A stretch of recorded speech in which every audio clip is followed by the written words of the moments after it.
And then we get to what we came to see.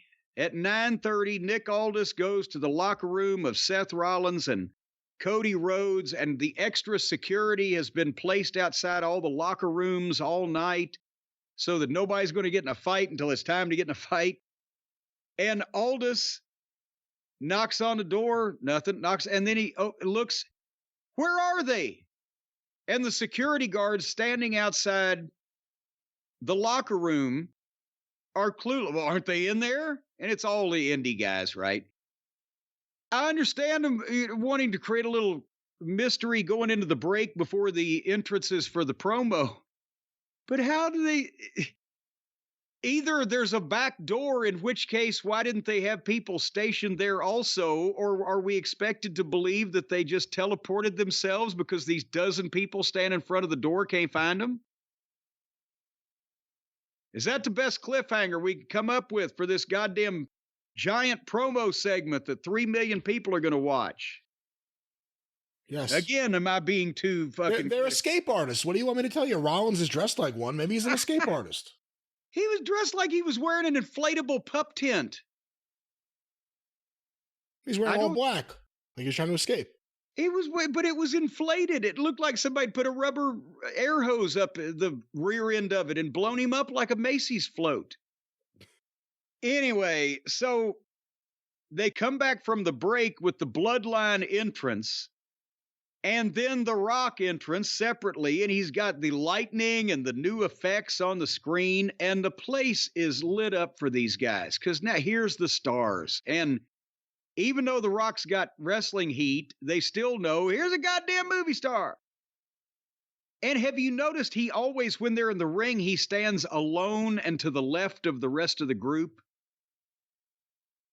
To the point now, it's always that way to where I'm pretty sure when the inevitable happens, they're going to fucking go back to that. And they might even show a little clip and say he was never part of us. Whatever. Or he steals the group from Roman. Or he steals the group from Roman and they gravitate over to the other side.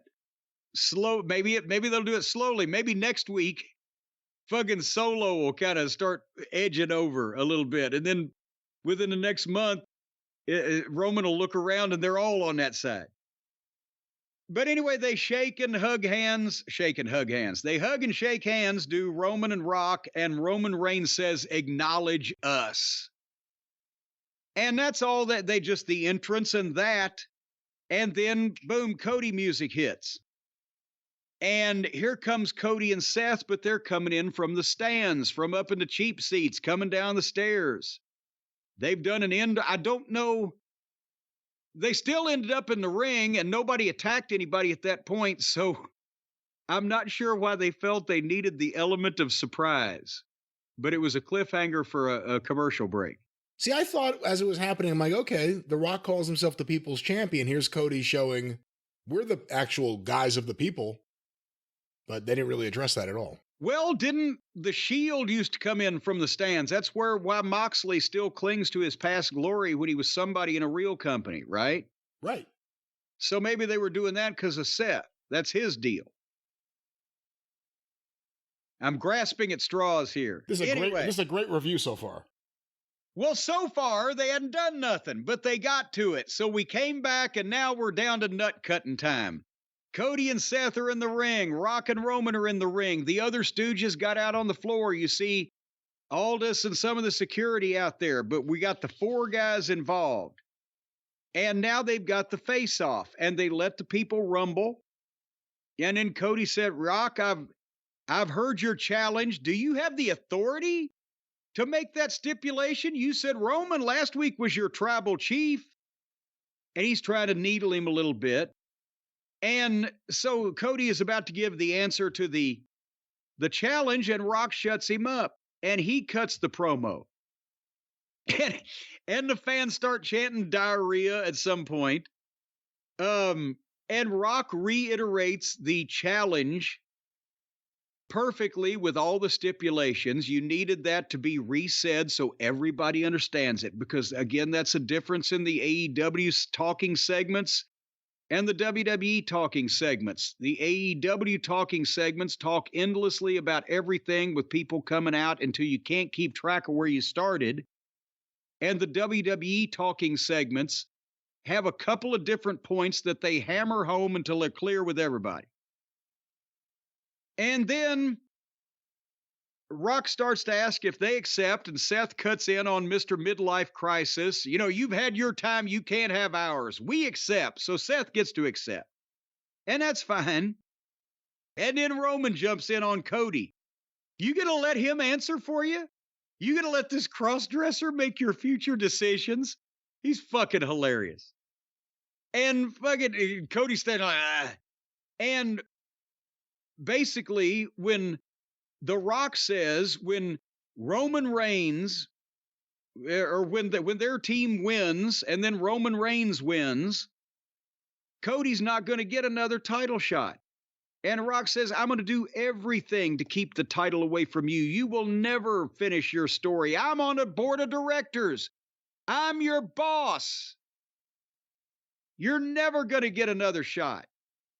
And that's again, that's why I said at the top of the show, even though the Buckaroos have really been EVPs of the indie company for the last 5 years, and they had this in their mind to come back and play off of real life incidents by being portrayed as the real life EVP douchebags they are. Now that millions of people are seeing this, The Rock just joined the board in January, and this is their angle. They've made it theirs, and they're doing it right. Seriously, and with heavy-hitting people that are on major television programs and reported on in major fucking news outlets. And Rock's going to the Oscars. And the Buckaroos are going to the Wrestling Observer Newsletter Awards. And so the WWE has made this angle theirs as to whether this guy that's involved in administration is going to be able to use his pull to fuck these other people.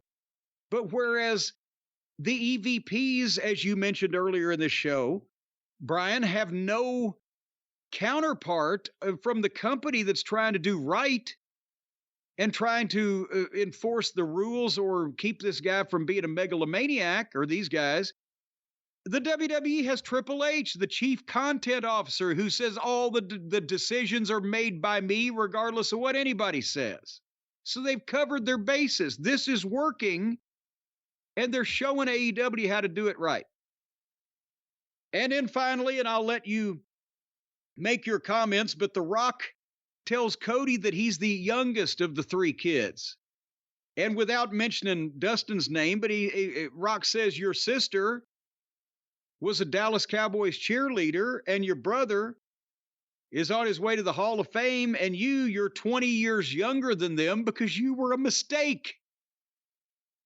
And then Cody thinks and looks and starts to say something and hauls off, and they've already got the copyright notice up. And he slaps The Rock, and whah, boom, and Rock's like, oh, and that's where we go off the air. I want to see some more. Was Tony Khan timing it, or did they want this to happen like that? No, they wanted it to happen. You can tell they wanted it to happen like that, I believe, because now we don't know what's going to go on after that, or what went on after that, what might go on next week. I mean, I don't know whether they wanted it exactly that tight as about 10 seconds, but you could tell that was the point they wanted to end on. And, so now people are going, oh, shit. Because Chris Rock never slapped Will Smith back, did he? No comeback. Well, now he has. So now where are they? See, I guess the weird thing for that, the only thing I don't like, and I love this, I thought this whole segment was great. The Rock's been great since he embraced what he should be. But when you go off the air like that, like the first slap, it happened, and then people separated them, got Cody and Rollins out of there, and The Rock and Roman were on the stage alone, remember? We have no idea what happened after they went off the air. You would think there'd be a brawl or something. So I don't know. That's the only thing I don't like, going off the air just like that, when there's no logical reason that they're not going to just fight right away. Well, they might have fight. As a matter of fact, if they did fight, they should show it next week. And if they weren't smart enough to figure out they should have a little something to show next week, they ought to do it next time, because that would also, you want people to wonder what's going to, oh shit, holy Christ, what's going to happen? And you want to leave it up like that.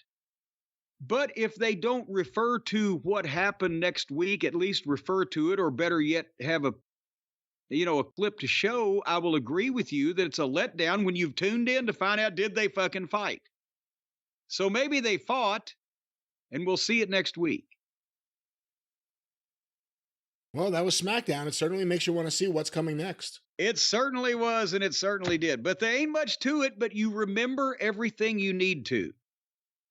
So now for WrestleMania, we got the tag match night 1. We got the title match night 2. We've already got, a few other things going on that are interesting and that we will probably want to see. I'm enjoying how this is coming together.